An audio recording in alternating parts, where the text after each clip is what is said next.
Welcome to the Fabric of America, the podcast that celebrates small businesses and the remarkable stories that weave our communities together. We're your hosts, Melissa Otto and Matt Banover. Matt is a fashion designer passionate about storytelling through style. And Melissa is a seamstress on a mission to make sewing cool again and inspire the next generation. We sit down with small business owners, artisans, and dreamers to uncover the stories behind their brand, what inspires them, challenges them, and keeps them creating. Because we believe that behind every idea, every design, every stitch, there's a story worth sharing. So grab a drink from your favorite local shop and join us as we weave together conversations about passion, perseverance, and the power of small business. Our next guest gave me a moment for pause because as we've been going through this podcast, we've been asking people to be on it, or people have expressed interest through osmosis.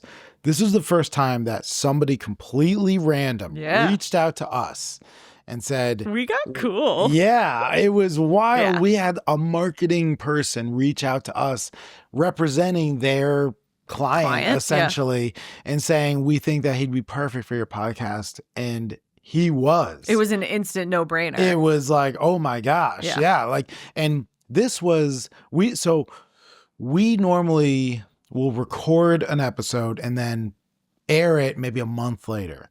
But because of the time constraint, we recorded him. We're going to air it in like 2 days. Yep. So what Thanks, you're Eric. listening, exactly. Shout out to Eric. So what you're listening to today was recorded 3 days ago, right? Am I doing that math? Yeah. Which is wild. And we're doing this because we had Miguel Matos on, who is a local artist. Melissa, my God.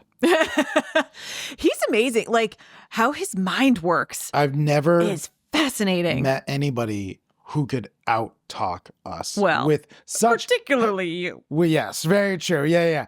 On a scale of not just talkability. talking, because Aaron Mason talked a lot, but Miguel, like he must have hit this microphone 55 times. Poor He Miguel. talks more than just his words. It's his body. He's it's his evocative. passion. Yes. It's his everything, how he thinks. Like there were moments where I was talking and I kind of lost track of what I was saying because the way he was peering into my soul. Yeah. He's just such a, oh my God. He is a well. He's a well of Yes. creativity, a well of knowledge.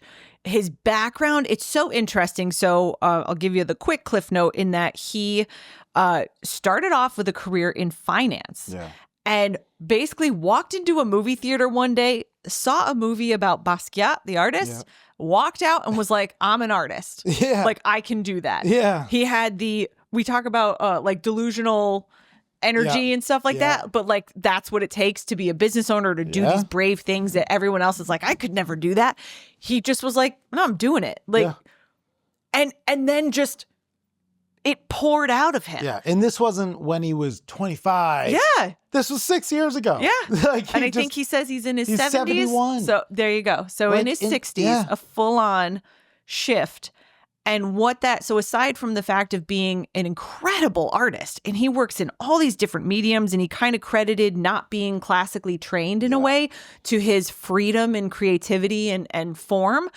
But it goes so far beyond that because it's really this legacy that he's creating, not just for himself. It's not about ego. And yes, he gets to share his art, but he is developing this space in Hartford for all the artists to come and to showcase. And his community building. It's unbelievable. And I just think it's so interesting to get a perspective from someone who does have the wisdom of age, who has that reflective nature, but who also has that passion and that fire still so deeply ingrained in him that we could get to share just an hour's worth of time.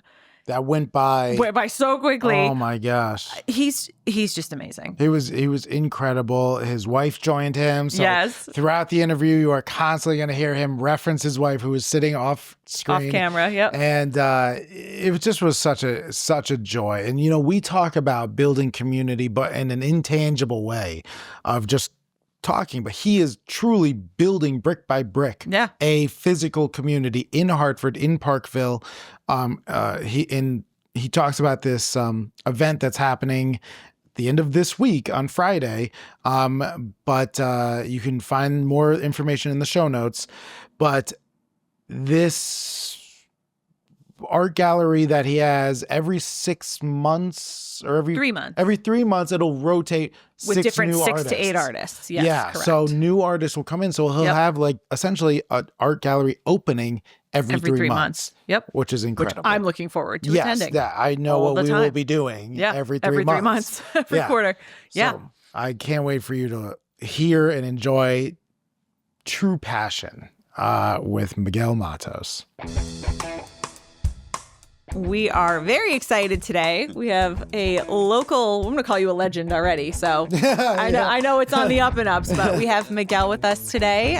Please tell us a little bit more, just briefly, about yourself and what you've got going on right now. And then we're going to get into some fun details. Well, right now, my wife and I recently did the boomer move and minimized. Oh, I love Nice, that. yeah. And after 3 trucks of junk later and selling the house, we moved into an apartment. And in the same building where the apartment is, we opened an art gallery. Oh, wow. And the art gallery is about 4,000 square feet. It's surrounded by glass. It has 30-foot ceilings. Awesome. And about after a 2-month process, because it was a raw space of electricians and carpenters, et cetera, Yeah. on September 7th, we had our grand opening. And we said, we've been in Hartford for 30 years. You know, Yeah. 200 people will show up. Yeah. How hard? Yeah. We stopped counting at around 500. Oh, The turnout Wow. was ridiculous. oh my God. Ridiculous. The restaurants around us were saying, we had a packed night. Yeah. Amazing. to the Oh, they loved you. So it kind of proved our theory that artists don't have where to show. Yeah. And that people want to come and consume art.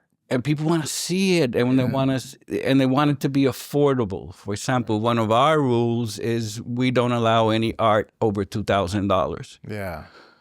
I think that's still high price, but it helps us to attract a crowd that we want to attract, Yeah. and stay away from what I call the New York City hamster Yeah. treadmill problem Yeah. with Yeah, galleries yeah. and Yeah. all of that, and we are focusing on local Love artists. that. Love that. We are not a nonprofit. We are a private company. We now have the largest gallery in the region, and we thought that we needed to contribute something that came out of my frustration. Okay. I started painting 6 years ago. 6 Which is years. amazing. Yeah. Very recently. I saw a movie called Radiant Child, which is about Jean-Michel Basquiat. Yeah. And I said, oh, wow. And then for some reason, we still don't know why, I told myself, Yeah. I can do that. Yeah. Yeah. So I literally went to Jerry's Art Rama. I bought I started on paper. I bought paper, Yeah. and I started painting. Yeah. And then I would post Unreal. it. Yeah. Facebook, cool. Yeah. And then the likes started within months, more and more and more. Yeah.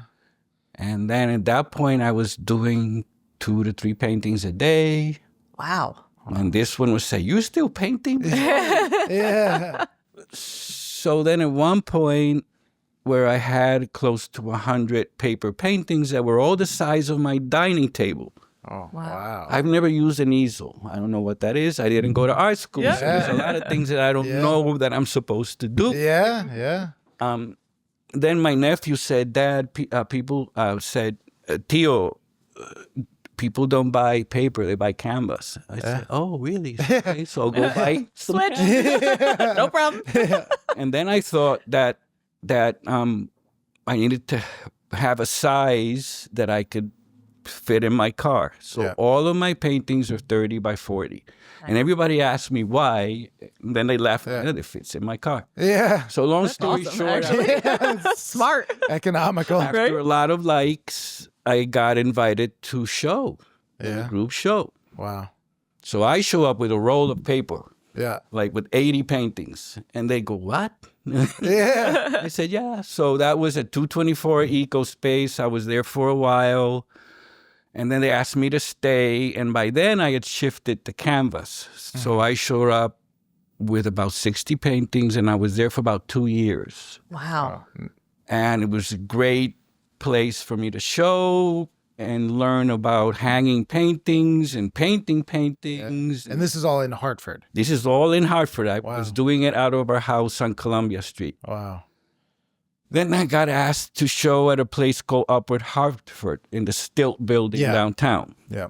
In Upward Hartford, COVID took it south. But long story short, I showed there in a group show. And then one day the ladies asked me to be their resident artist. I didn't know what a resident artist was, but I said, yeah, that sounds nice. Yeah. Let's do it. Just Yeah. say yes. Yeah. So they had a little gallery of 2 floors. So the resident artists would get a permanent exhibit on the 2nd floor, which for me was great. So I had 15 paintings. Yeah. And then we would have artists come in on the 1st floor, and every 3 months we would rotate new artists, and we would have openings for them and DJs and all that stuff. That's so cool. And that model worked. Yeah. Yeah. And for me, I got to know the artist community that way. Because we would just say, send me an email, there's no rules, Yep. and you go on the waiting list. Yeah. So that was sort of like a testing ground, and it worked really good for me. I got to meet the artists. They would have big openings and a lot of activities there. Yeah. So it exposed me again. Yeah. Now, what I did, contrary to everybody else, and I got critiqued a lot, was I started selling my paintings at $150. Yeah. Critiqued in a good way or bad way? I'll get there. Okay.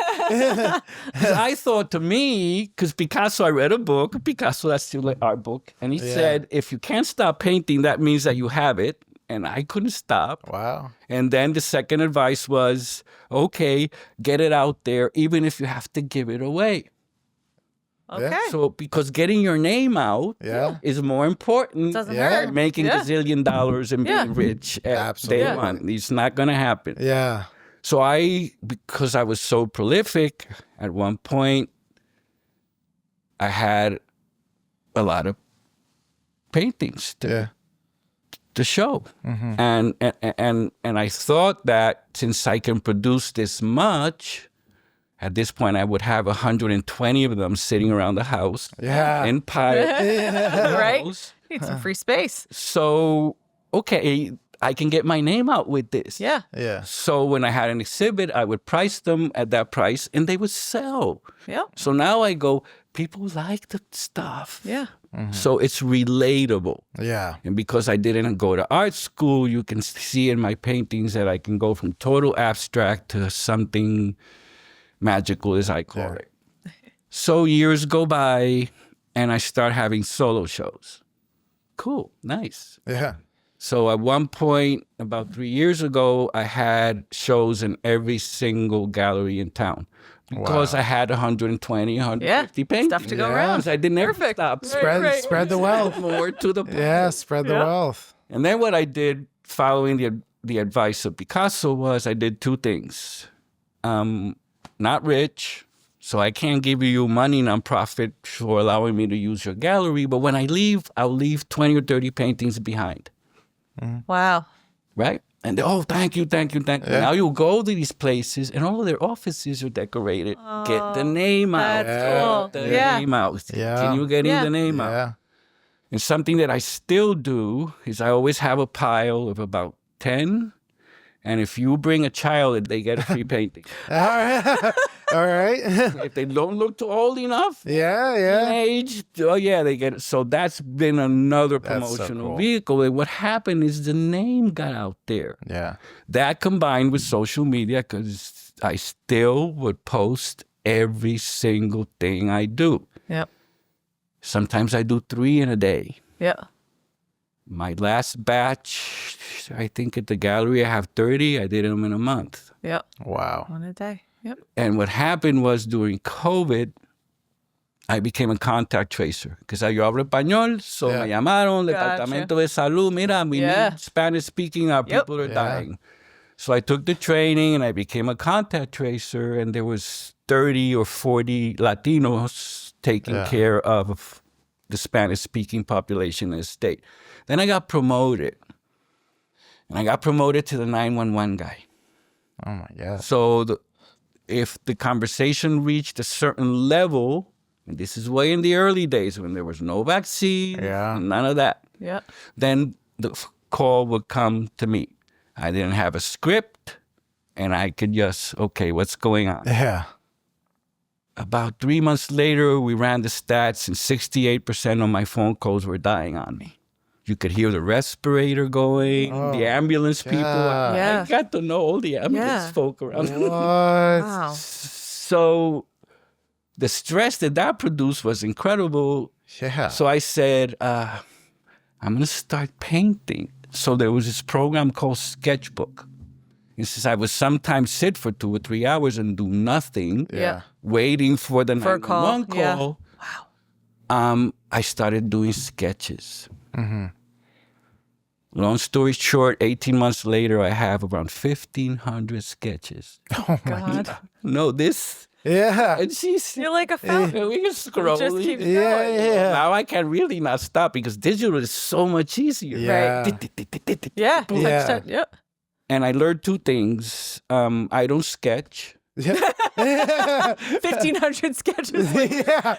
Just had to be sure. Yeah, I wasn't sure. Yeah. I take my iPad and I go, and I pick one. I still have around 800 to paint. Wow. So what I've been doing is taking those and putting them on Canva. So when people cool. ask, what's your inspiration? I say COVID. Yeah. That's what comes to mind. I mean, that was literally going to be one of my that's what questions it was is. just where do you draw from? But I guess that's a pretty deep that's well. how it happened. And then there was a time of torture in the early days where I couldn't understand where this came from. I used to be a banker. I did the finance thing. Yeah. 30 years doing the finance thing. Yeah. And I didn't like myself when I did it then. Yeah. Now that this has happened, my friends and my wife tell me, you're a different person. Yeah. More expressive. Crazy. Yeah. The finance thing. Was there something like, how do you walk into a movie theater in finance and walk out an artist? Yeah. It was something happened when I saw this guy's paintings. His story alone. Yeah. No schooling, no nothing.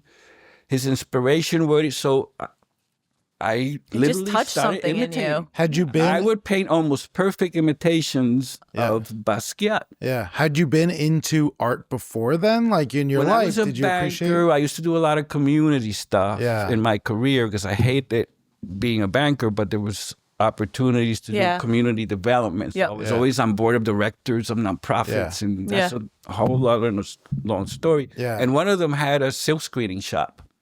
So I got interested in it, and sometimes on weekends, I would be the one doing the work. Wow. That's cool. Dirty work. So I got to see color. Puerto Ricans are the masters of silk screening worldwide. Yeah. And that was brief. Yeah. Oh, that's cool. So, and the guy said, yeah, you have something. There's something there. There's a knack there. But then I got back immersed into the career. Yeah. Yeah. And I never really did it. We would go to New York. We would go to art shows. We would see stuff. I always, because I don't know anything about sports or much, and I don't really care about it. But there was something. We would go to Broadway and musicals. So there was always something there. In that arts. Yeah. I never element. knew that I was going to start do this way. Yeah. Yeah. And so now I'm sitting there and I get a phone call. I'm a collector and I'm representing somebody that wants to buy some of your paintings. They've been following you on Facebook for a long time. Yeah. And they've seen all of your exhibits. So long story short, after they bought a bunch. Nice. A lot of them. Nice. Wow.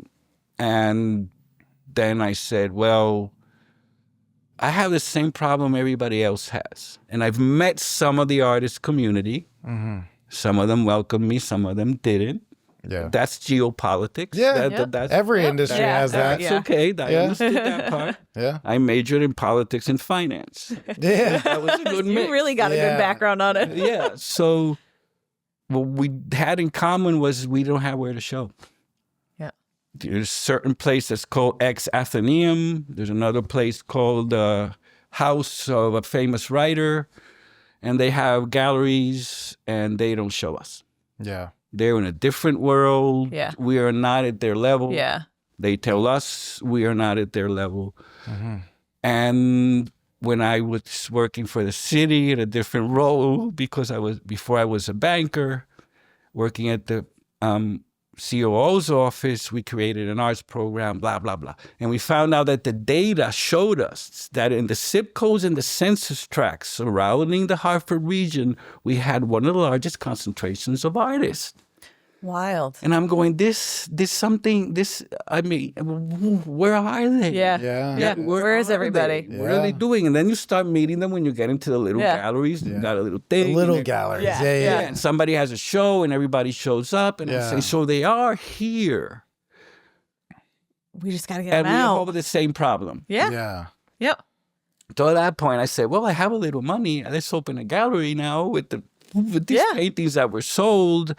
And it will give us the opportunity to have the space. Mm-hmm.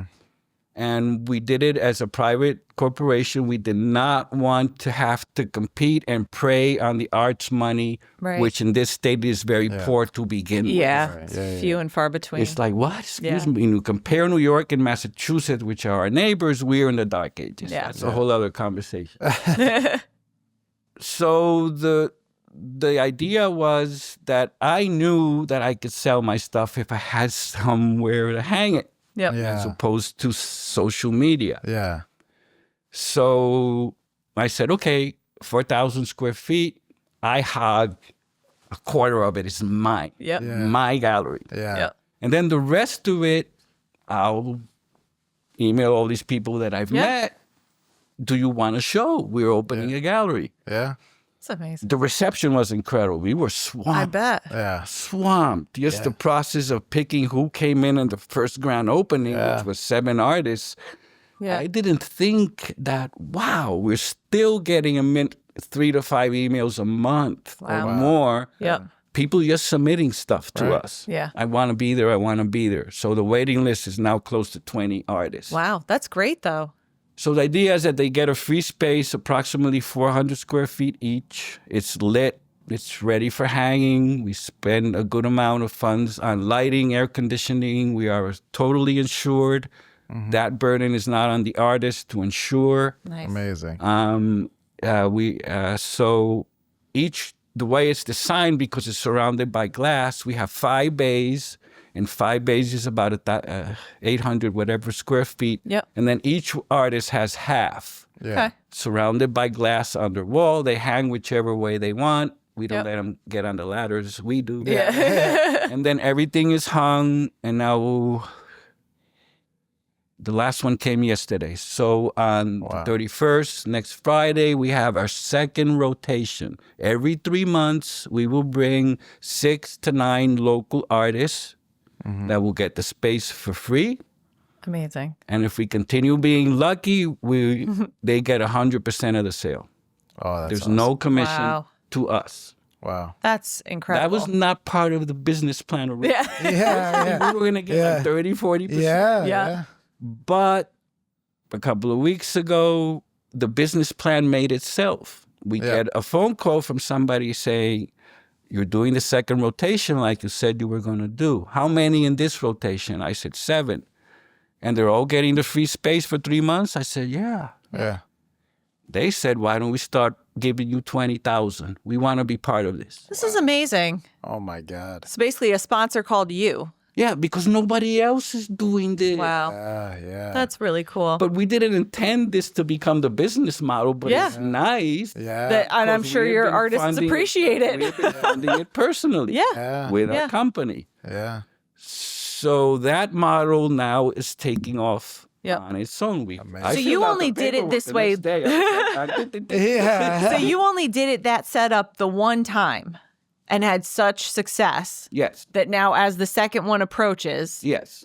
And everybody they wanted is to see if we were going to so still excited. be around Of 3 course. months later and have Yeah. this rotation. Yep.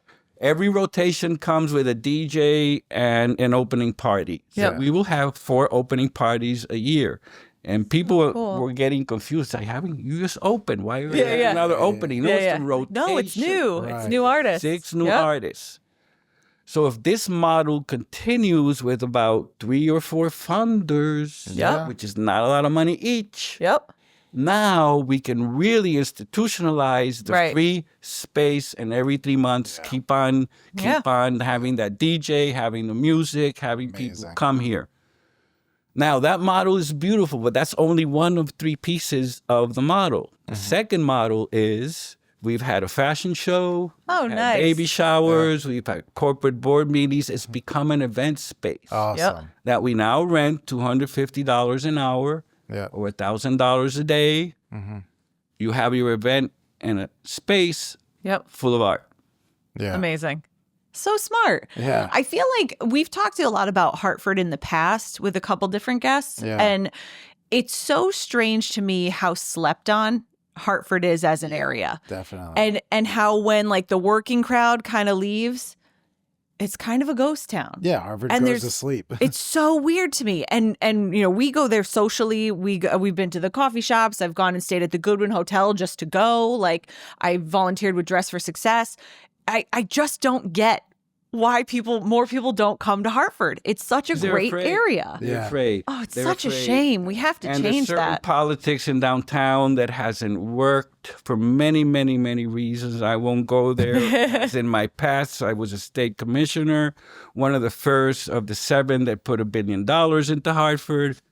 That's part of my corporate Yeah, finance background. thing. Yep. Yeah. So I've seen and I've done a lot of stuff, and they're still in the land of steady habits. Yeah. It still takes us 20 years and have Such a 30,000 shame. meetings Yeah. when we know Yeah. what we need Yeah. to Right. do. The meetings. Right. Yeah, Oh, yeah, the bureaucratic red tape and So about 30 Cool. years ago, when I was lending money to people to do real estate, I bumped into these guys in Parkville who were watching real estate videos and said they wanted to be developers. And I'm going, really? My money, you watching real estate? yeah, That's seems like a nice. safe That's bet, nice. right? I was working for Bank Boston. We just opened a branch in downtown. So I said, okay, they look humble. They look, you know, that they really have a heart, because that's the bottom line of lending money to people, is getting to know them. Yeah.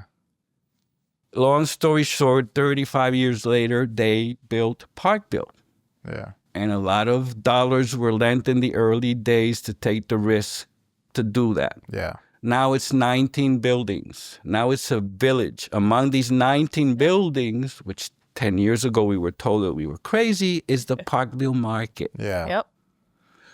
The main measure of success of the Parkville Market is the people from the suburbs are coming. Yeah. Yeah. And they bring the children. Yeah.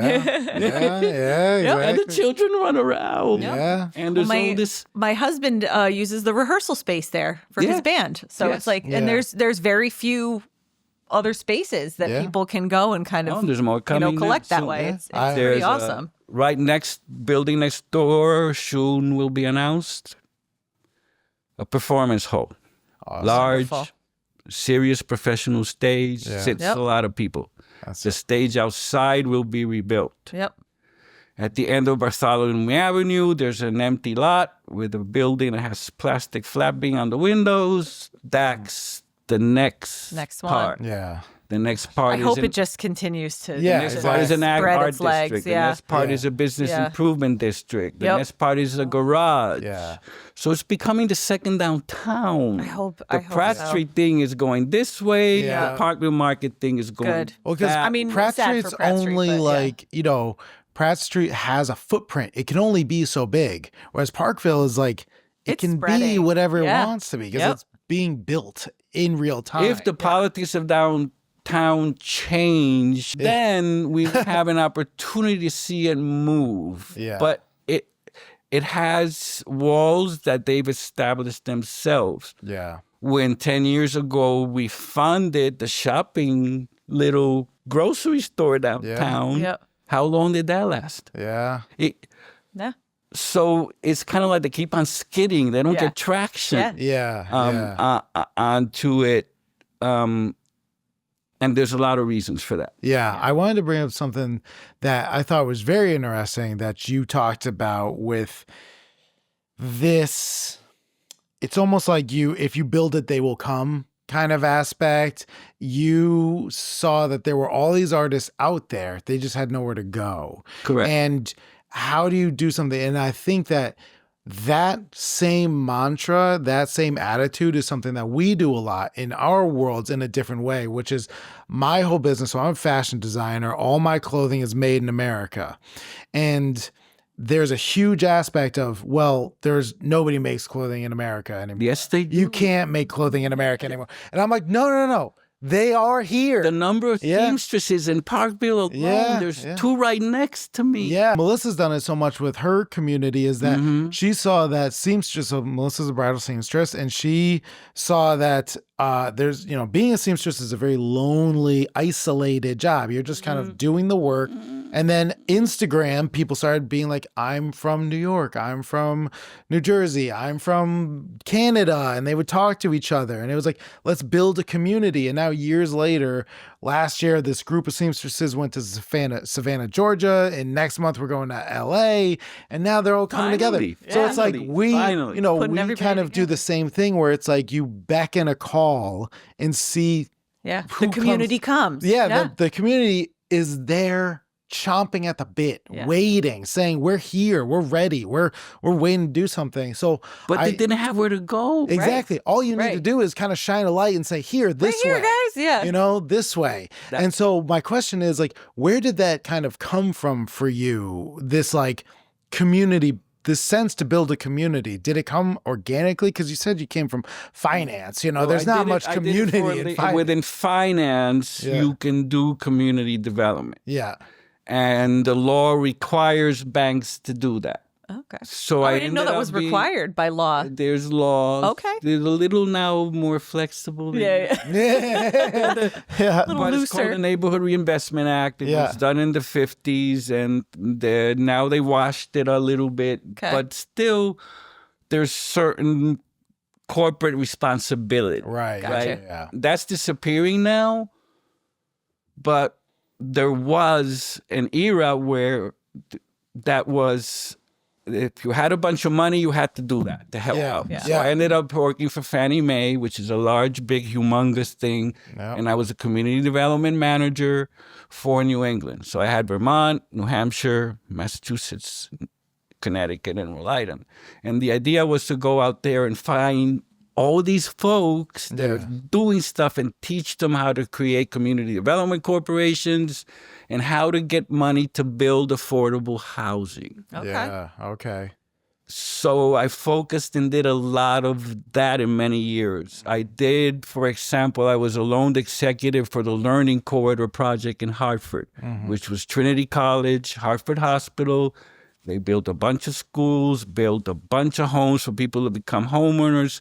It took an 18-block neighborhood from being a ghetto, really bad ghetto, to now being middle class. Yeah, that's awesome. And we did that in many different states and would show models of how to do that. Yeah. That didn't last too long until the MBAs took power of the finance world. Yeah. I was fired. I was fired. Yeah. I won't tell you what happened. But you're that's out. how it goes. Number of us, that's not important anymore. Right. Yeah. What's important is sell your securities, get returns, and all this stuff. More loans. All this stuff. Yeah. So I've always had that interest, and I know because it's there and there's opportunities. Yeah. Unfortunately, I went to school with Jesuits. And if you go to school with Jesuits, when you come out, they have put a stamp in your head that no matter how rich you are, you're going to focus on the community. This Pope is Jesuit. Look at what he's done. Yeah. People freak out every 2 months. Yeah. What? Yeah, he's the first Jesuit Pope ever. Wow. Yep. I don't think I So- knew that. I didn't know that. Yeah, either. so that's always Makes been sense though now. Yeah, been exactly. in me. And then you see it as an opportunity. So all these artists, we're complaining we have nowhere to show. We're still producing art. Say, well, let's give them a place to show. Yeah. And look what happens. And look how this is now turned into this whole other animal. Yeah. Now, what we're going to focus now is on pushing on the event side. Yeah. So we can make it a business and our daughter Yeah. can come back and run the business Yeah. and not be an employee. Well, we talk a bunch about too how the third space, like people used to go to have work, home, and then a third place that they would congregate and have their community, and how that's kind of disappeared, especially since COVID. So people go to work and they go home, or they work at home and they don't go anywhere. Yes. Right. And so it sounds like even having this as an event space becomes almost a third space in a way for a lot of people to Because take we're advantage feeding of. off of certain things that happen naturally in the Parkville development. Yep. Yeah. Before the market was Pope Park Commons, was an abandoned little strip mall. It's no longer an abandoned little strip mall. Yep. There's a brewery in our building. There's a restaurant in our building. We have Yeah. the two seamstresses. We have two sound studios. Yep. Across the street, there's a bunch of artists that have moved in. So there's a momentum going Yeah. there People now. want to be there now. They see it and it becomes infectious. We Yeah. are building be part 30 of it. new 400 square foot small studio apartments because Yep. the artists, that's what they want. Yeah. Yeah. So that momentum is what we are riding on. Yeah. And it seems that more and more people are coming and saying something's going on here. It's Yeah. not only the food. Yeah. You can cross Yeah, the yeah, street yeah. from the Yeah. market and come into our building. Yeah. And there's Yeah. a lot of other Commerce, stuff yep. going in there. Yeah. We have one dedicated area of the gallery. I don't remember the square footage, which is only for seamstresses. Oh, nice. And they are rotating That. now. Yeah. That's awesome. Johnny Frechette gets it in this cycle, and he's been sewing for weeks. I don't know what. Yeah. I haven't seen any of Yeah. it yet. Yeah. But recognizing that we had that population, then it's our responsibility for selfish reasons because we make events Yeah. and we rent our space when it's beautiful art. Yeah. So the model kind of complements Yeah. each other. So one thing that we are doing as a company is we try to take a little bit of money and put it aside after we have an event and give it back to the artist. Yeah. So nobody works for free in our gallery. yeah. Oh, that's great. So somebody comes and helps hang on Yeah. my stuff in Yeah. my space. Oh, you need to get paid. Sorry. Oh, shucks. You Yeah, gotta get paid yeah, for your yeah. work. What's been fascinating is a lot of people are looking at us going, there has to be a catch. Yeah. Yeah. What's the catch here? Yeah. This can't be for free. And when people come and they see, Yeah. they walk into my space and they go, oh, nice. That's a nice. Yeah. But when they look down, it's a rectangular box that goes down 4,000 square feet. Yeah. They go, wow, yeah. what have you people done here? Yeah. Now the job is to let everybody know we're there. Yeah. Now into a absolutely. serious marketing. Meredith now is Yep. 3 days a week with us, Yeah. and we're looking at different. She's awesome. We avenues. emailed was back great. and Yeah. forth. Yeah. Oh my She God, found we've been us. blessed. Yeah, she We've been found us. blessed. She was great. I wanted to back up because, I love that we're talking about everything that's going on, but I wanted to back up a little bit more just to learn more about you as a person, early days. So you lived in Hartford for 30 years. You mentioned you're Puerto Rican. Where were you born? Were you originally from Hartford? It's interesting now. Yeah. I was born in London, England. Really? My father was going to Oxford. Okay. And the idea was that all the children would be had in Puerto Rico Yeah. because the idea was that he would become an electrical scientific engineer, 2 degrees. He was the second Puerto Rican ever accepted into Oxford. Wow. The first one was Albizu Campos, which is a famous patriot dude. Anyway, I guess they were partying one day and I'm born in England. The rest is Yeah, that is how it happens. Yeah. Then at 2 years old, I'm in Puerto Rico and I don't speak Spanish. Oh, boy. I'm like, wow, I got flunked in first grade. Mira, nene, tenía que aprender español. Yeah. What? So I grew there. The family grew up there. I went to high school there. And then my father took a job with the United Nations and they decided to leave Puerto Rico and I came to Boston University. Why'd they move to Puerto Rico? They had moved to Puerto Rico because my father wanted to make a career in Puerto Rico, and he had a goal of helping developing countries have certain things, Environmental Protection Agency, Department of Natural Resources, all of that infrastructure, rules that are now violated because the corruption is incredible. Never mind. This podcast Different is only an podcast hour. for a different day. Yeah. Nations hired him to do that other places around the world. I came to college here in Boston, and Where'd you go to college? Boston University. Boston University. And then I'm bopping around, being a young guy, hanging around, and there was this neighborhood called Villa Victoria, which is 100% Puerto Rican, and they were about to be evicted. They said no, and they stayed, and it became a long story. And then somebody said, there's this bank that they have something called a Loan Officer Development Program. And I have been bopping around in real estate. You buy a triple-decker, you fix it up yourself. Yeah. Back then, you could get a triple-decker in Dorchester for $5,000. Yeah. Now they go for $1 million. Yeah. It's a different problem. Story. Yep, yeah, exactly. So I said, okay, bank. Yeah. He said, okay. Yeah. Get a suit. So I had to go get a suit. Yeah. I had to go to Goodwill and get a suit. Yeah. I didn't have a suit. Yeah. Nor did I have nice shoes. Yeah. No, I had no tie. Yeah. And I got into the development program with the target of going to the commercial real estate department. Mm-hmm. And I made it. Yeah. So we were in the construction loan department, and our job was to lend money to people to build buildings. And we focused on the New York market because it was exploding. And we did a lot of construction loans in the New York market. And I did that for many, many, many, many years. But because the bank had the responsibility of community development, I ended up being on boards and with community agencies doing all this other stuff. Yeah. And that's kind of the story of the finance side of it. Yeah. I always had that angle and the satisfaction that even though I was being a capitalist over here, they were doing something that was real and tangible that I could go see. Yeah. Puerto Rican festivals, murals, restaurants, all kinds of stuff. Yeah. That part of my life was always there. Yeah. It's so interesting because we talked about that a little bit on a recent podcast where we talked about this idea of being a capitalist. And it's like, I love capitalism. I think it's fantastic. I'm all about it. But I make my stuff in America. It costs me so much to do it. Don't go and there, it's like, but a true capitalist has to be all about profit and the lowest cost. I'm like, but it's not about that. It's about the community and being involved. Don't understand that yet. I'm just like, that new age capitalism. When you travel. Yeah, exactly. And you see other countries and you compare to what's happening here. We missed the boat. Yeah. U.S.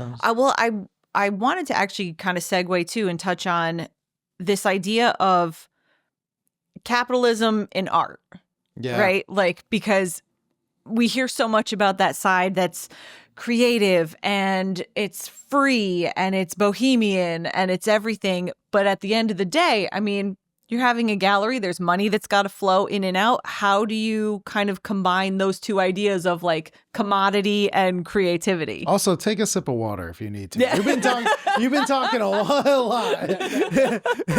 That's the frustration of the whole market thing, is you're watching YouTube and you see all the Christie's things, and you're like, certain population has access to that world, certain population doesn't. Yeah. And one of the results of the MBization of America has been that everything's a commodity now.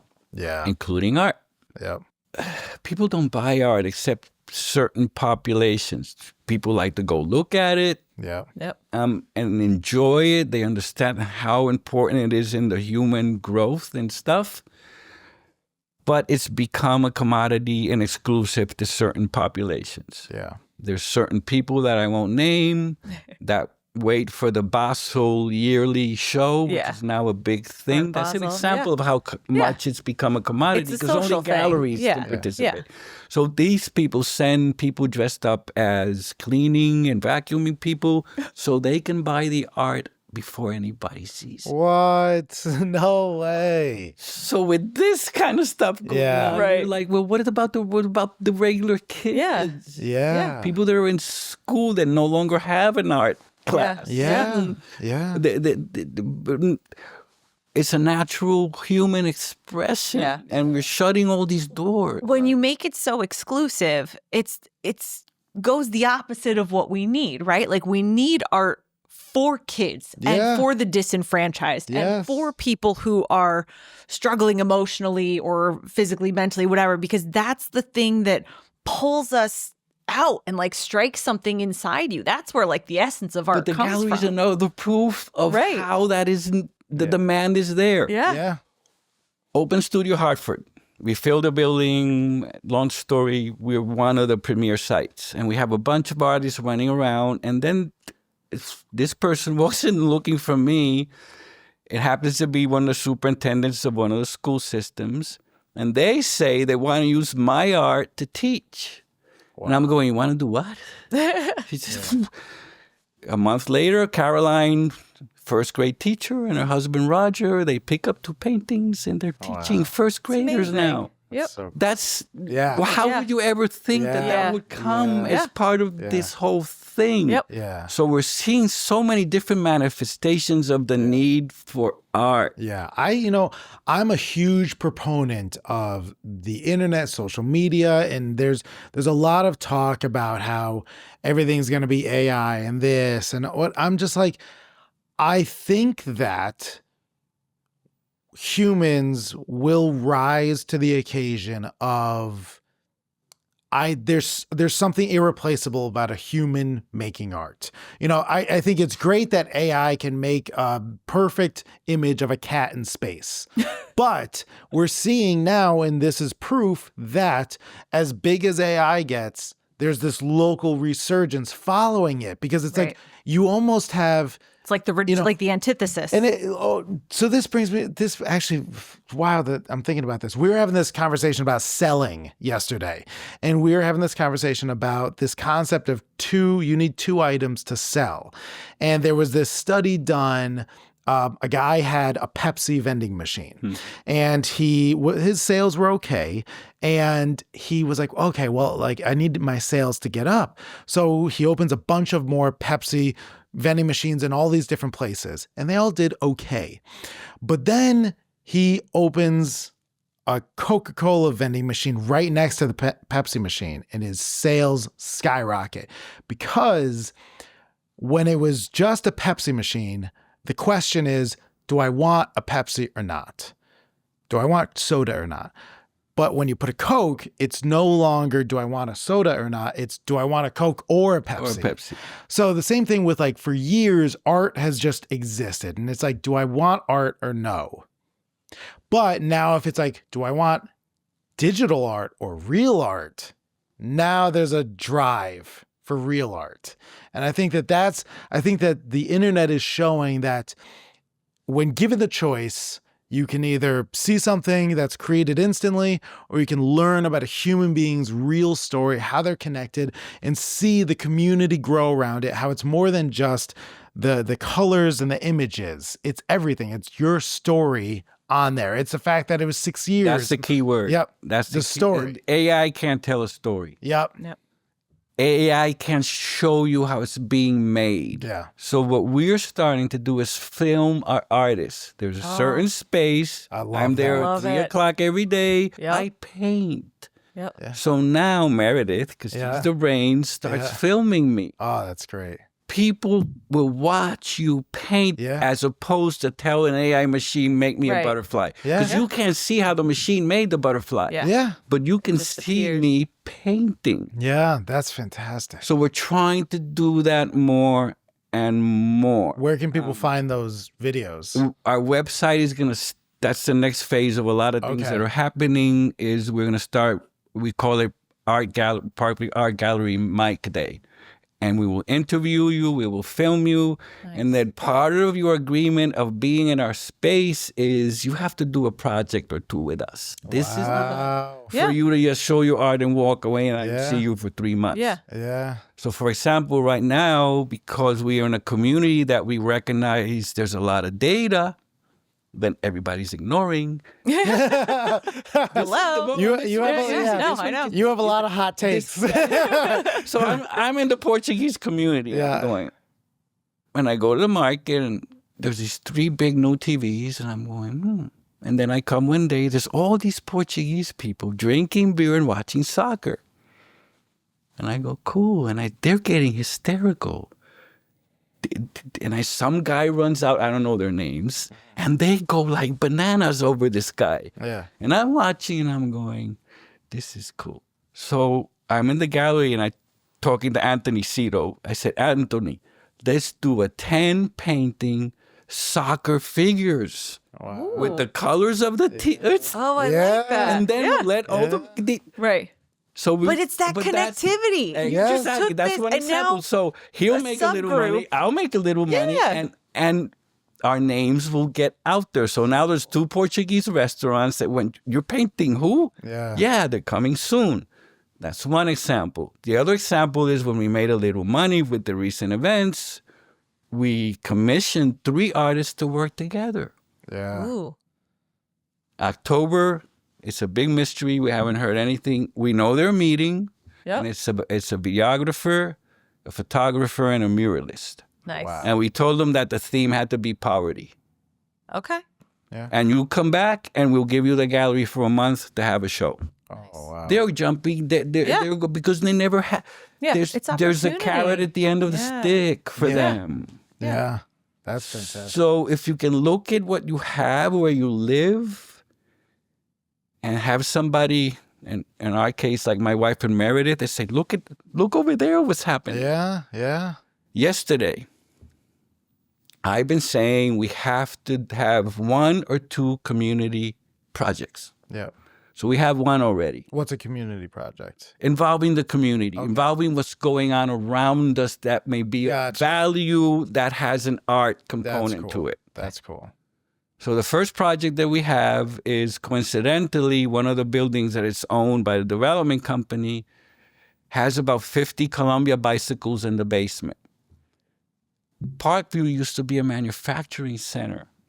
The building where we are, they built the tires for the Model T Fords. That's so cool. One of the things that they built in Parkville was Columbia bicycle. Yeah. You were a kid, you were on Santa Yeah. Claus bicycle, you specified Columbia Yeah. bicycle. Yeah.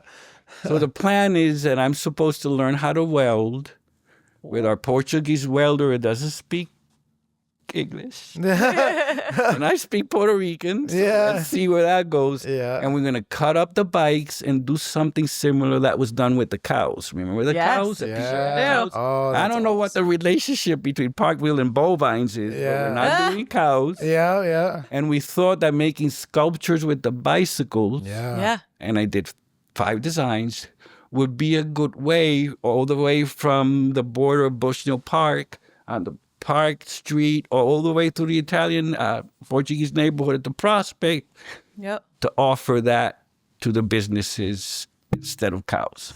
Cool. That's awesome. one. The other community Great idea. project, we met with them yesterday in the Real Artways building. There's a nonprofit called Art Connection, and they have adults and children, all ages, of different levels of they don't call it disability, they call it this ability. They invented the word and they put a Yeah. hyphen in it. Yeah. So we're in conversations to have all those children and grown-ups and things, so they produce art, exhibit it in our space for a month. Fantastic. Yeah. Fantastic. So we're looking to continuously be in touch Yeah. with that It's the reality. perfect symbiotic relationships they're with these there. community They're there. places. Yeah. The third project, which you're going to take on, is fixing crossings. There's 2 crossings in front of our building that cross into the market, and you're putting your life at risk. Yeah. It's crazy. Yeah. The way people rip down that road. So we're gonna start with the 311. We're gonna put a complaint at the 311 and see how it where, goes. where that goes. That's awesome. So always being alert of where we are and what's happening around us. Because if it'll fail. Yeah. If you don't, it'll fail. You can build all the apartments you want. Yeah. It'll fail if you don't make it an artist community. People need stuff to do. And like we talked about that third space, it's like you don't always need to buy a coffee, buy a beer, but you need to live in Make the community. friends. Yeah. But there's a whole philosophy to it because, for example, I could have been very silo. Yeah. Connecticut culture. It's my thing, thing. I don't, it's mine. Yeah. We're saying, no, it's not mine. Yeah. Right? So we could have had a liquor license. Yeah. No, we don't want one. Yeah. We want the people to go to the brewery, which is downstairs, bring your beer and walk around the gallery if you want. But we're trying not to do that. Yeah. So any business that's within that thing that's going on, we start supporting each other. So the catering for the openings is done by one. Right. So we always try to dig down and go to the small businesses that make a place. Yeah. That's It's so not like that's something we all talk the about all the time. character. It's place making. We don't know how to make place yet in Connecticut. Yeah, and like we talk about that so much with shopping your values. Like all my product from my business is made in America, but I'm not going to turn around and go get my coffee from Starbucks. I'm not going to go turn around like these jeans, I don't make jeans. I bought these from a place in Nashville. The denim came from Nashville. The jeans are made in Nashville. Like in my personal life, all of my money goes to local grocery stores and local shops and all of this, like everything, because it's sharing and creating. You have to walk the walk and talk the talk. But also, on this podcast, we just had on my shirt manufacturer. So it's like I could have been like, these people make my shirts. I don't want anyone else to know who makes my shirts. But I'm like, no, I want Made in America to spread. Here's who makes my shirts. Here's the name of the company. They're in New Jersey. Go, if you are out there and you want to make shirts, here's the name. Go make shirts with them. Like it's that involvement that people recognize and they want to patronize and they want to be a part of, that community. They want to come. They want to Well, that was the thing that we always talk a lot about, community over competition, where even if you're in the same industry, you can share resources, further your collective industry and your community at large. But I saw something on the internet the other day, and I don't remember if you sent it to me or vice versa, but it was something about how competition happens when you're at the bottom. Yeah. When you feel like you're just competing for scraps. When you're more elevated in your thinking and you're at the top, that's when community happens, because it's about sharing and spreading. You're not intimidated by the next guy. It's how can we work together to make this better for everybody? Out of necessity now, the silos are being broken and questioned. And then we have frenemies who are now saying, you are gentrifying our neighborhood. Yeah. We are saying, it's not us. It's Massachusetts and New York that stopped driving by us and saying, wow, I can buy 3 houses. I can open the economic opportunity that's created by our void of certain things is now being looked at. Right. So it's forcing us to go, wait a second, this is mine. I live here. Yeah. So let's do something to try to capture some of that. Let us do it. We got this. Yeah. But there's a political shift going in that people are going, but there's a bunch of things that we need from government. Yeah. That Massachusetts has, Connecticut and New York has that we don't. Yeah. And no easy solutions, huh? It's Shucks. difficult because governors don't govern here. The legislature governs. Right. Yeah. So you end up back to the little town with 5 selectmen and a police and a fire truck. Yeah. And we have 1,000 fire trucks, 68 towns. We could have regions and share the fire truck. Yeah. No, we not. Yeah, Not. exactly. We don't like doing that. Yeah. We use AI to control traffic.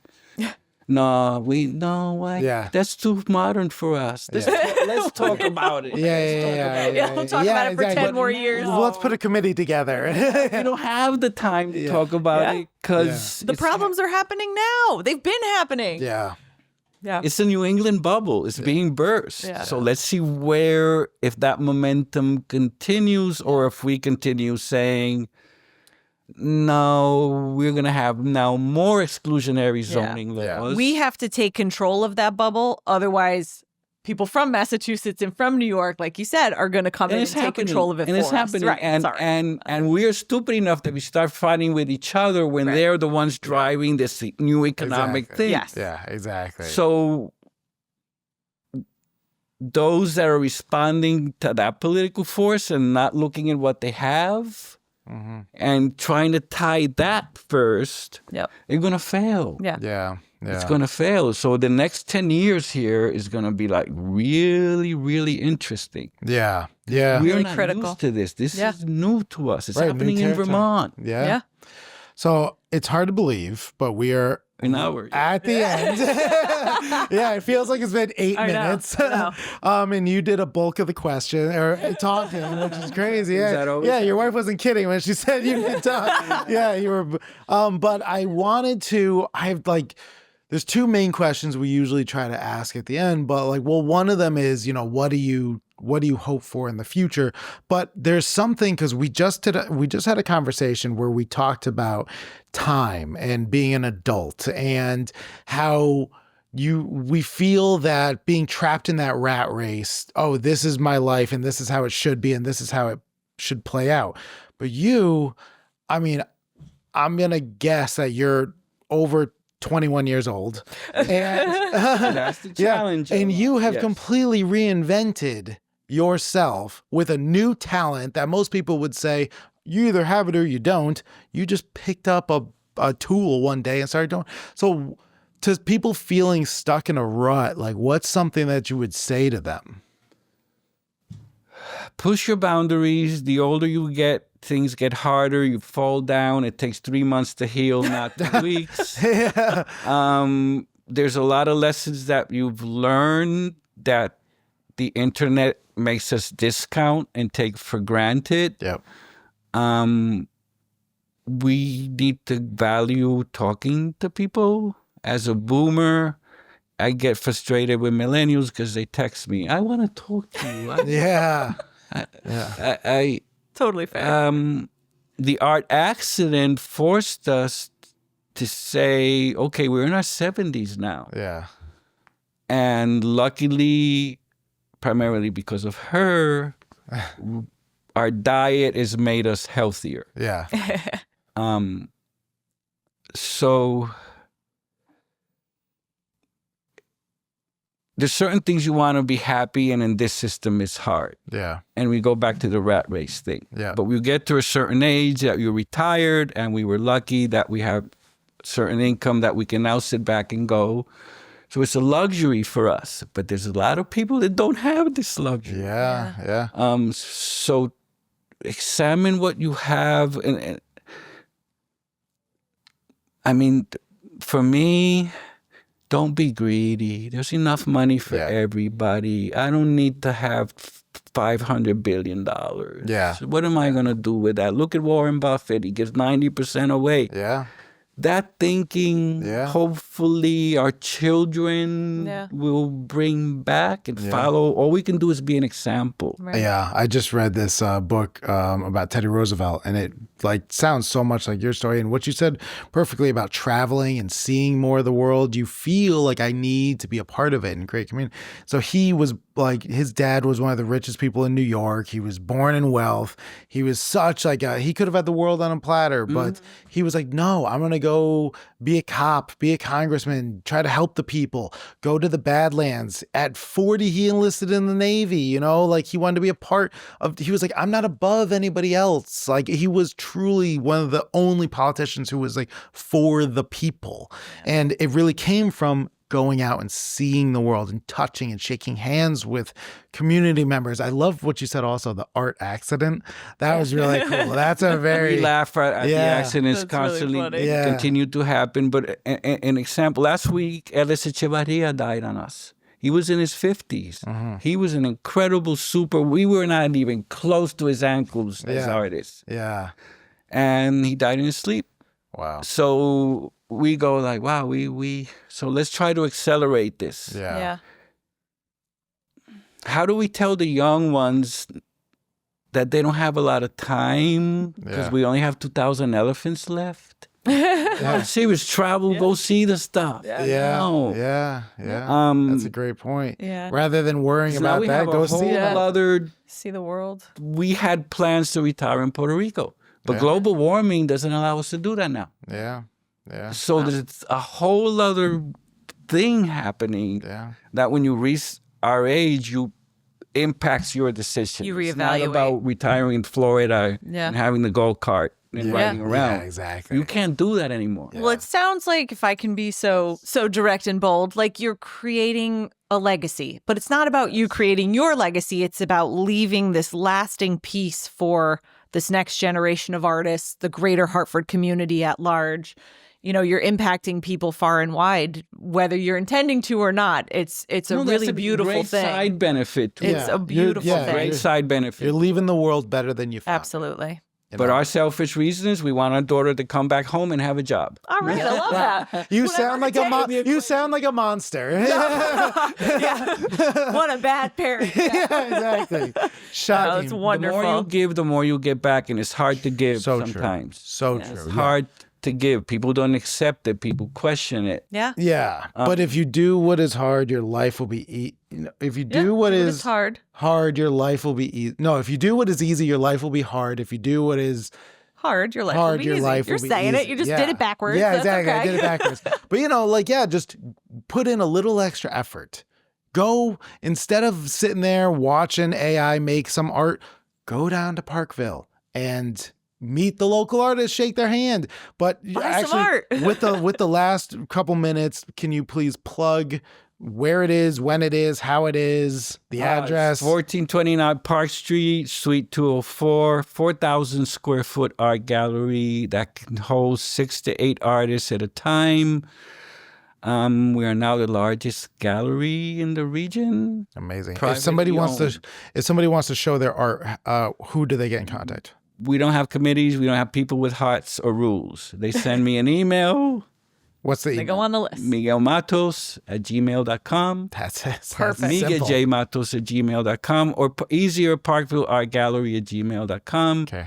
And you send us your art. You say you want to show.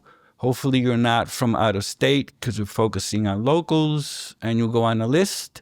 And if we think your art is something that we would like to show, because there's some rules, there's some art we cannot show. Yep.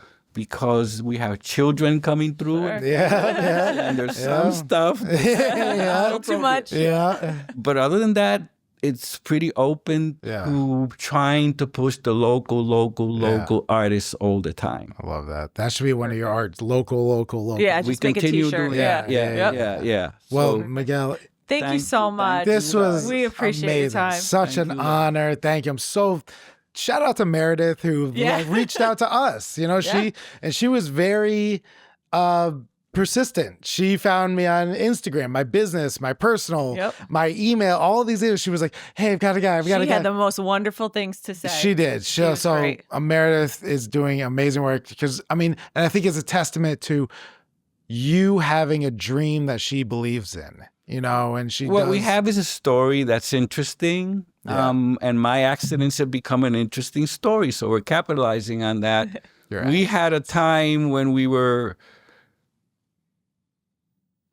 very well known in town. She, for example, was the chairwoman of the Board of Education in Hartford for 10 years. Wow. She brought the graduation rate up during history to 75%. It had never happened in this town before. Yeah. At the same time, I was doing stuff on the school building committee. And we learned in that process that We don't go to balls. We don't go to meetings. We don't go anything. We don't show up at anywhere anymore because you become a target. Yeah. Now it's happening again. Yeah. Wow. But thanks to Meredith, she is helping us navigate through it all. that reality again. Awesome. That part of it we don't like too much. Yeah, exactly. Well, it brought you to us, and Yeah, we're so thankful and so grateful that we could, whatever this platform is and can be, we're so honored to be able to use it to. What I'd like you to do is come and do a podcast from the gallery. We've done video shoots. Yeah, that would be amazing. So you can make it, whatever you want. Come Done and use done. the space. We're always pushing for the space to be used. Awesome. We're there. We will definitely Thank you do very that. much. And that would be fun. That would be It super would fun. be. Miguel, thank you so Thanks, much. Miguel. Such a Appreciate pleasure. you. And thank you, listener, for tuning into another episode of The Fabric of America. Thank you so much. Thank you.